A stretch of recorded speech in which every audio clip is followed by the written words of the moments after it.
నెలకి 50,000 నుండి 60,000 ఆదాయం రన్ టైలర్ యాప్ లో ఆర్డర్ కంప్లీట్ చేసి పేమెంట్ పొందండి. అల్లా యేసు ఓం నమ శివాయ. వేరదాసు రాసుకో. అందరూ ఇక్కడే ఉన్నారు, నాకు తెలుసు మీరు వస్తారని. నమస్తే సార్. సార్ మీరు మీటింగులు పెట్టాల్సిన పనే లేదు. ఏసీపీ గారి సిన్సియారిటీ మొత్తం తెలిసిపోయింది. ఏసీపీ గారు ఇక్కడే ఉండాలని దేవుణ్ణి మొక్కొని వస్తున్నాను. తీసుకోండి సార్. ఏంటయ్యా, ఏ రౌడీ అయినా సిన్సియర్ పోలీస్ ఆఫీసర్ ట్రాన్స్ఫర్ అవ్వాలని కోరుకుంటారు. నువ్వేంటి ఇక్కడే ఉండాలని కోరుకుంటున్నావు? సార్ నేను మొదట్లో అలాగే అనుకున్నా. పోలీసులు మనోళ్ళు అయితే కేసులు తీసేస్తారు, కానీ కక్షలో ఇక్కడ దాకా చాగుతాయి. రాసుంటే బతుకుతాం, లేకపోతే పోతాం. అందుకే ఏసీపీ గారు ఇక్కడే ఉండాలని దేవుణ్ణి మొక్కున్నాను సార్. మణికంఠ అవునా? లోపలికి వెళ్ళండి. నమస్తే అన్న. నిన్ను కూడా పిలిచారా? కూర్చోండి. నమస్తే అన్న. మణి అని ఓల్డ్ రౌడీ షీటర్. ఒకప్పుడు పెద్ద ముదురు, ఇప్పుడు సాధువులా మారిపోయాడు.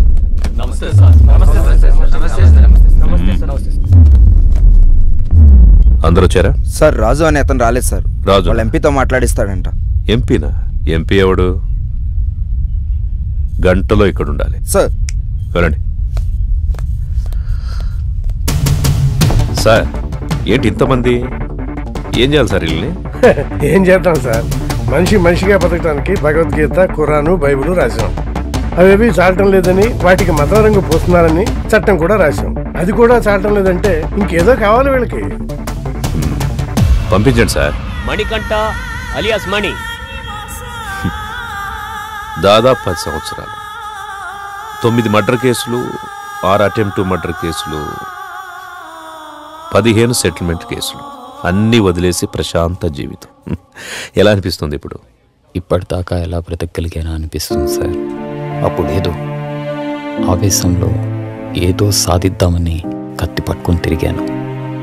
వెనక్కి తిరిగి చూసుకుంటే ఒంటిపై ఘాట్లు తప్ప, సమాజంలో పగ తప్ప ఏం మిగలలేదు. మరి సడన్ గా ఇంత మార్పు ఏంటి? 3 సంవత్సరాల క్రితం 10వ తరగతి చదివే నా కూతుర్ని ఎగ్జామ్స్ రాయించడానికి తీసుకెళ్తుంటే అటాక్ చేశాను.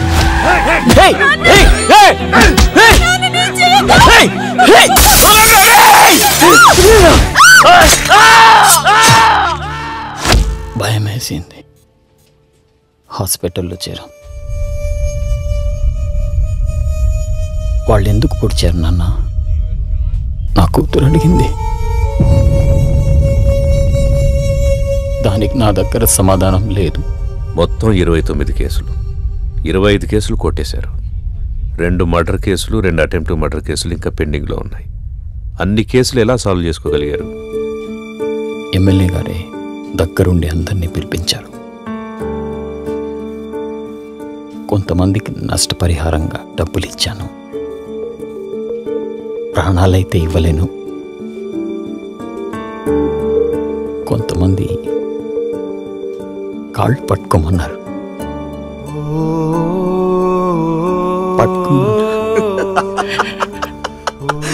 మణిగాడు నా కాళ్ళు పట్టుకున్నాడు. రే మణిగాడు నా కాళ్ళు పట్టుకున్నాడు. మణిగాడు నా కాళ్ళు పట్టుకున్నాడు. బతుకు పోరా నా కొడక్క. ఇంకొంతమంది నేను నా ప్రాణాలు కావాలన్నా వదిలేస్తామా? వాడు కాళ్ళు పట్టుకుంటే వదిలేస్తామా? వద్దు, వాడి ఊపిరి కావాలి.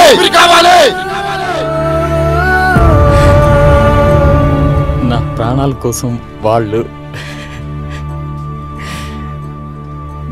క్షమాభిక్ష కోసం నేను ఎదురు చూస్తున్నాను సార్. జనాల్ని ఇంత భయపెట్టారు కదా, జనం ఎలా నమ్ముతారు ఇప్పుడు మిమ్మల్ని? ఒక మనిషే నమ్మలేని ఈ రోజుల్లో మాలాంటి రౌడీల్ని ఎవరు నమ్ముతారు? ఎందుకు నమ్ముతారు? ఎనీహౌ మీ ప్రయత్నం బాగుంది, కానీ మీ పేరు మాత్రం నా దగ్గర వినిపించకుండా చూసుకోండి. వెళ్ళండి. మంచిది.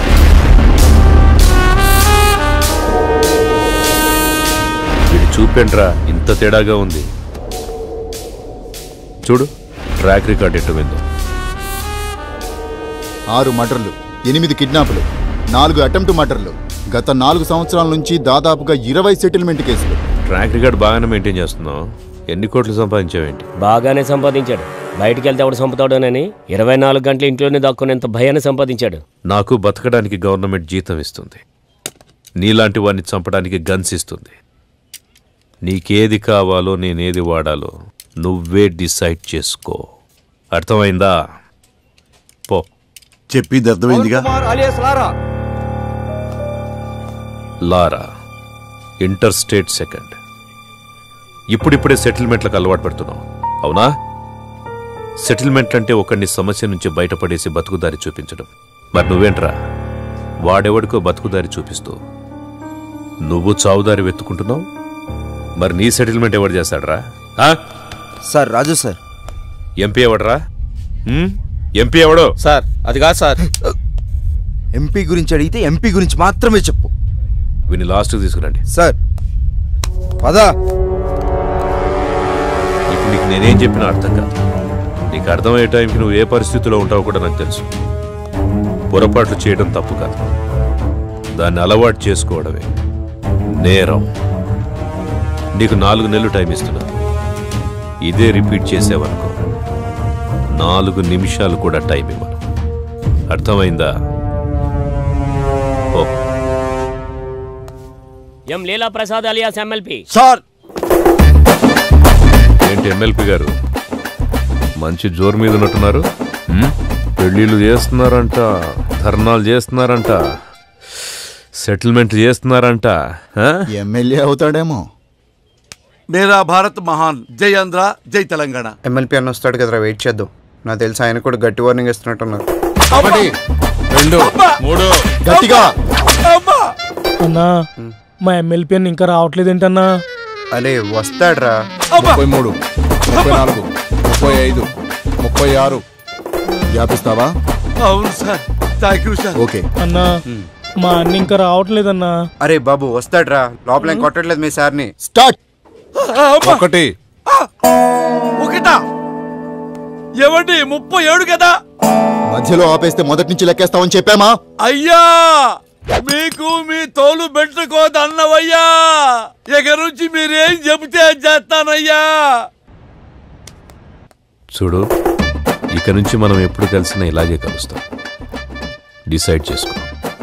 నువ్వు నన్ను కలవడమా, బయటికెళ్ళి లారాని కలవడమా, నువ్వే డిసైడ్ చేసుకో.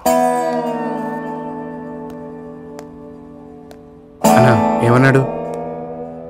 తమ్ముడు, నేను చెప్పే వరకు మీరెవ్వరూ నా టచ్లోకి రావద్దు. ఫోన్ చేయొద్దు, మెసేజ్ పంపించొద్దు, వాట్సాప్లోకి రావద్దు, పలకరించడానికి రావద్దు. లవ్ యూ రాజా. ఆ ఏసీపీ యాజ్ ఎ పర్సన్ మంచివాడా చెడ్డవాడా అనేది మనకు అనవసరం. ఇప్పటికి 8 చోట్ల పనిచేశాడు. చేసిన ప్రతి చోట సిన్సియర్ అనే తెలిసింది. అతను ఉన్నంతకాలం కొంచెం జాగ్రత్తగా ఉండడం మంచిది. సిటీకి కొత్తగా వచ్చిన ఏసీపీ రాజేంద్ర రౌడీ సీడర్స్ పై ఉక్కుపాదం మోపారు. రాత్రి 10 గంటలు దాటితే రోడ్లపై ఎవరూ కనబడకూడదని హుకుం జారీ చేశారు. ఏసీపీ విషయంలో రాజకీయ నాయకులు సైతం జాగ్రత్తగా నడుచుకుంటారు. మనం ఏది నమ్ముతామో అదే మన జీవితం. కానీ ఆ నమ్మే సందర్భాన్ని కరెక్ట్గా ఎంచుకోవాలి. లేదంటే ఆలస్యం అమృతం విషమైనట్టుగా ఒక్కొక్కసారి మంచి కూడా చెడుగా కనిపిస్తుంది. సిటీలో రౌడీ షీటర్స్ అందరూ ఏసీపీ సిన్సియారిటీని నమ్మి వెనక్కు తగ్గారు. ఒక్క లారా తప్ప. కాల్ చేయి.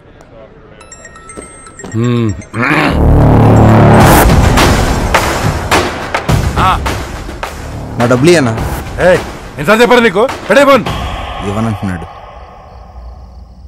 మళ్ళీ చేయి. సరే కట్ చేశాడు.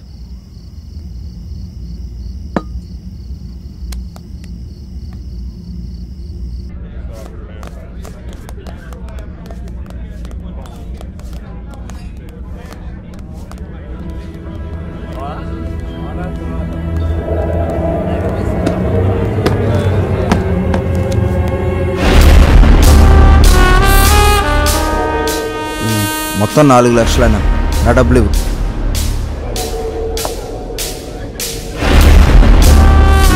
ఇందాక చెప్తున్నావు అదేనా బాలి గురించి. అన్నా అతని డబ్బులు అతనికి ఇచ్చాయి.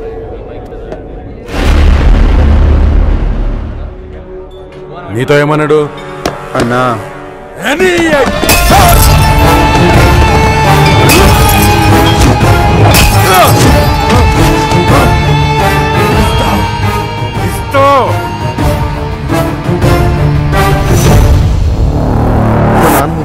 తేడా వస్తే మీ నాన్నకి బదులు నేను వేస్తాం సెల్లో.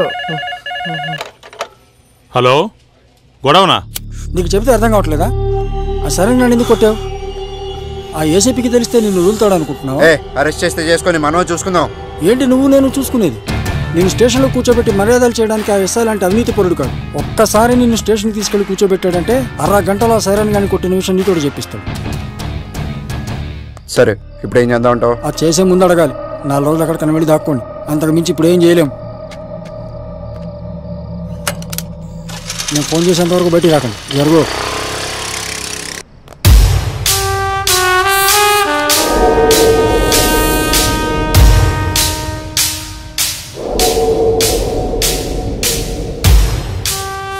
సార్, ఇతను ఎవరికో డబ్బులు ఇవ్వాల్సి ఉంటే అతను లారాని తీసుకుని వచ్చాడు. కొట్టింది ఎవరు?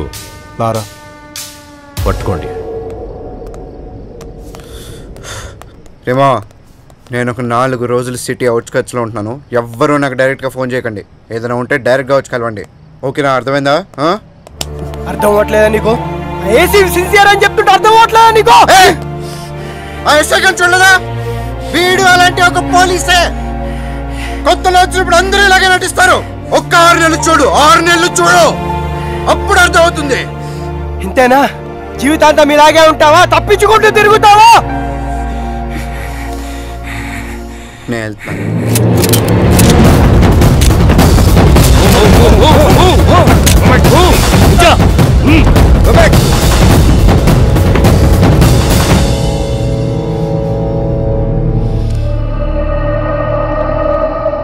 వాళ్ళని వదిలేయండి, నేను వస్తాను.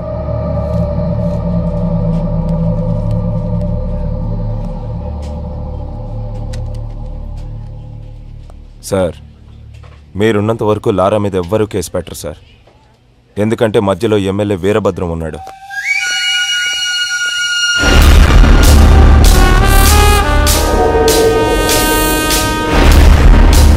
ఎలా ఉన్నావు? పోలీసులు ఉన్నప్పుడు రాకూడదు కదా, అందుకే కొంచెం లేట్ అయింది. ఎమ్మెల్యే సగం ఆస్తులు సైరన్ పేరు మీద ఉన్నాయి. సైరన్ ఆయనకు బినామీ సార్. ఇప్పుడు నీతో కేసు పెట్టిస్తే ఆ లారాగాడు నువ్వు డబ్బులు ఇవ్వాల్సిన చేత కేసు పెట్టిస్తాడు. మీరు కేసుని కేసులా చూస్తారు, సైరన్ అరెస్ట్ చేస్తారు. అదే జరిగితే నిన్ను పాలిటిక్స్లోకి తీసుకురావడం కష్టం అవుతుంది. ఆ ఏసీపీ గాడు ట్రాన్స్ఫర్ అయిన గంటలో ఆ లారాగాడి సంగతి తేలుతాం. వస్తాను సార్. టేక్ కేర్, నేను చూసుకుంటాను. అన్నా, మనం సైలెంట్గా ఉంటే వాడికి చేతకాని వాళ్ళ కనబడుతున్నాం. వాడిని వదిలేస్తే ఇలానే ఎగిరెగిరి పడుతూ ఉంటాడు. వాడికి గట్టిగా అటాక్ ఇస్తేనే మన జోలికి రాకుండా ఉంటాడన్నా. బాలరాజు, తెలివైన వాడిని నమ్మకంతో కొట్టాలి, తెగించిన వాడిని అదును చూసి కొట్టాలి. మనకి ఒక అవకాశం వస్తుంది. సార్, వీడిని డీల్ చేయడం ఇలా కాదు సార్, పంపించేయండి.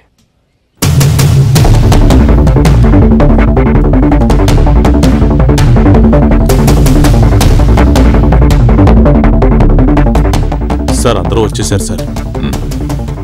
రేయ్, మీ అందరినీ నేను ఇక్కడికి ఎందుకు పిలిపించాను ఈ పాటికే మీకు అర్థమై ఉంటుంది. అడవిలో ఉన్న జంతువు ఊరి మీద పడితే ఏం చేస్తారా? తీసుకెళ్లి బోన్లు పెడతాం సార్. మరి మీరంతా ఎందుకురా లారాతో తిరుగుతున్నారు? వాడు జంతువులా మారి జనాల్ని భయపెడుతుంటే వాడికి దూరంగా ఉండాల్సింది పోయి మీరు వాడితో ఫ్రెండ్షిప్ చేస్తున్నారా? కూర్చోబెట్టి బీర్లు దాపుతున్నారా బార్లో? మేము లారాతోనే ఉంటాం, లారా కోసం చస్తాం అని మీలో ఎవడైనా ఉంటే రండ్రా ముందుకి. ఇంకోసారి మీరు వాడితో తిరిగినట్టు కనిపించిన, మీరు వాడితో కనపడిన, ఆఖరికి వాడి ఫోన్ కాల్ రిసీవ్ చేసుకున్నా మీ అందరి మీద రౌడీ షీట్ ఓపెన్ అవుతుంది. వాడిని మళ్ళీ మీ బార్లో చూసినా, మీ బార్లో కూర్చోబెట్టినా మీ బార్ సీజ్ అయిపోతుంది. మీకు ఇదే లాస్ట్ వార్నింగ్. నాతో పాటు మీరు కూడా జనానికి న్యాయం చేసిన వాళ్ళు అవుతారు. బాబు నమస్తే.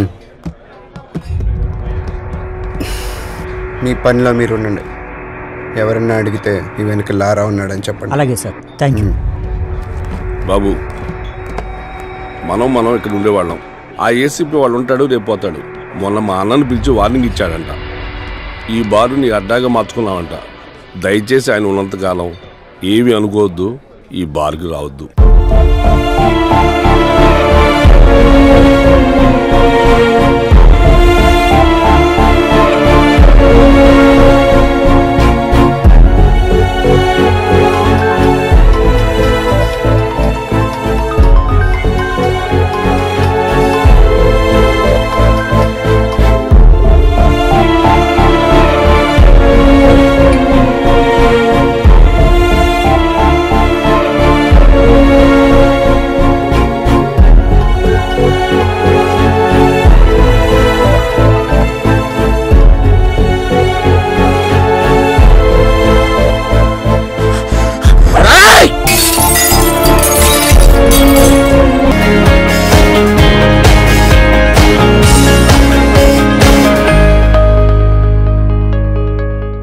ఎం లీలా ప్రసాద్ అలియాస్ ఎమ్మెల్పీ. సార్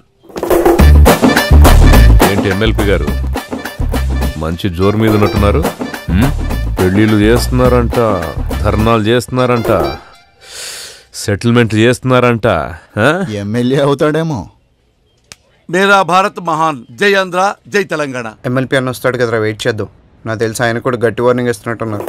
1 2 3 గట్టిగా. అన్నా మా ఎమ్మెల్పీ ఇంకా రావట్లేదేంటన్నా? అరే వస్తాడ్రా. 33 34 35 36 వ్యాపిస్తావా? అవును sir, thank you sir. Okay అన్నా మా అన్న ఇంకా రావట్లేదన్నా. అరే బాబు వస్తాడ్రా, లోపల ఏం కొట్టట్లేదు మీ సార్ని. స్టార్ట్. 1 ఒకటా ఏమండి 37 కదా? మధ్యలో ఆపేస్తే మొదటి నుంచి లెక్కేస్తామని చెప్పామా? అయ్యా మీకు మీ తోలు పెట్టుకోదన్నవయ్యా, ఇక నుంచి మీరేం చెబితే చేస్తానయ్యా. చూడు, ఇక నుంచి మనం ఎప్పుడు కలిసినా ఇలాగే కలుస్తాం. డిసైడ్ చేసుకో. నువ్వు నన్ను కలవడమా, బయటికెళ్ళి లారాని కలవడమా, నువ్వే డిసైడ్ చేసుకో. ఏమన్నాడు? తమ్ముడు, నేను చెప్పే వరకు మీరెవ్వరూ నా టచ్లోకి రావద్దు, ఫోన్ చేయొద్దు, మెసేజ్ పంపించొద్దు, వాట్సాప్లోకి రావద్దు, పలకరించడానికి రావద్దు. లవ్ యూ రాజా. ఆ ఏసీపీ యాజ్ ఏ పర్సన్ మంచివాడా చెడ్డవాడా అనేది మనకు అనవసరం. ఇప్పటికి 8 చోట్ల పనిచేశాడు. చేసిన ప్రతి చోట సిన్సియర్ అనే తెలిసింది. అతను ఉన్నంతకాలం కొంచెం జాగ్రత్తగా ఉండడం మంచిది. సిటీకి కొత్తగా వచ్చిన ఏసీపీ రాజేంద్ర రౌడీ సీడర్స్ పై ఉక్కుపాదం మోపారు. రాత్రి 10 గంటలు దాటితే రోడ్లపై ఎవరూ కనబడకూడదని హుకుం జారీ చేశారు. ఏసీపీ విషయంలో రాజకీయ నాయకులు సైతం జాగ్రత్తగా నడుచుకుంటారు. మనం ఏది నమ్ముతామో అదే మన జీవితం. కానీ ఆ నమ్మే సందర్భాన్ని కరెక్ట్గా ఎంచుకోవాలి. లేదంటే ఆలస్యం అమృతం విషమైనట్టుగా ఒక్కొక్కసారి మంచి కూడా చెడుగా కనిపిస్తుంది. సిటీలో రౌడీ షీటర్స్ అందరూ ఏసీపీ సిన్సియారిటీని నమ్మి వెనక్కు తగ్గారు. ఒక్క లారా తప్ప. కాల్ చేయి.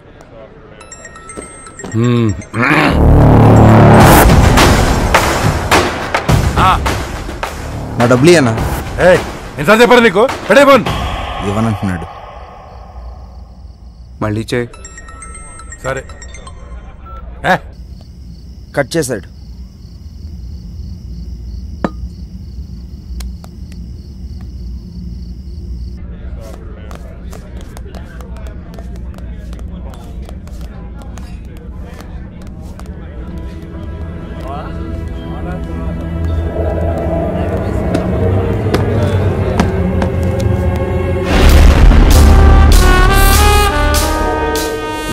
మొత్తం 4 లక్షలైనా నా డబ్బులు ఇవ్వు.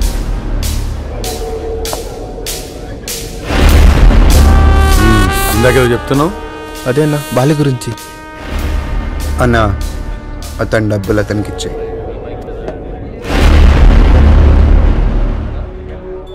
నీతో ఏమన్నాడు? అన్నా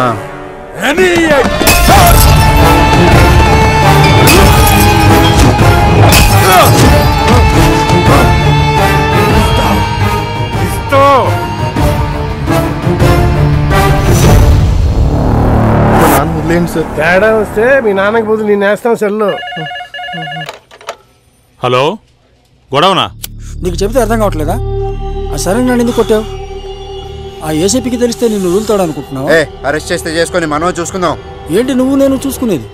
నేను స్టేషన్లో కూర్చోబెట్టి మర్యాదలు చేయడానికి ఆ ఎస్ఐ లాంటి అవినీతి పరుడు కాదు. ఒక్కసారి నిన్ను స్టేషన్కి తీసుకెళ్లి కూర్చోబెట్టాడంటే అరగంటలో సైరన్ గాని కొట్టిన విషయం నీతోడు చెప్పిస్తాడు. సరే, ఇప్పుడు ఏం చేద్దాం అంటావు? అది చేసే ముందు అడగాలి. 4 రోజులు అక్కడ కనబడి దాక్కోండి. అంతకు మించి ఇప్పుడు ఏం చేయలేం. నేను ఫోన్ చేసేంత వరకు బయటికి రాకండి. జరుగు.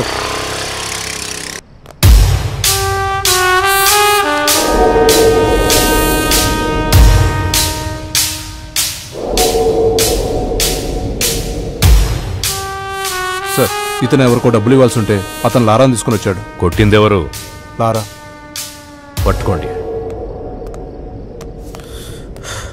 రేమా, నేను ఒక 4 రోజులు సిటీ అవుట్స్కట్స్లో ఉంటున్నాను. ఎవ్వరూ నాకు డైరెక్ట్గా ఫోన్ చేయకండి. ఏదైనా ఉంటే డైరెక్ట్గా వచ్చి కలవండి. ఓకేనా? అర్థమైందా? అర్థం అవ్వట్లేదా నీకు? ఏసీపీ సిన్సియర్ అని చెప్తుంటే అర్థం అవ్వట్లేదా నీకు? ఆ ఎస్ఐ గారిని చూడలేదా? వీడు అలాంటి ఒక పోలీసే. కొత్తలో వచ్చినప్పుడు అందరూ ఇలాగే నటిస్తారు. ఒక్క 6 నెలలు చూడు, 6 నెలలు చూడు, అప్పుడు అర్థం అవుతుంది. ఇంతేనా? జీవితాంతం ఇలాగే ఉంటావా? తప్పించుకుంటూ తిరుగుతావా? నేను వెళ్తాను.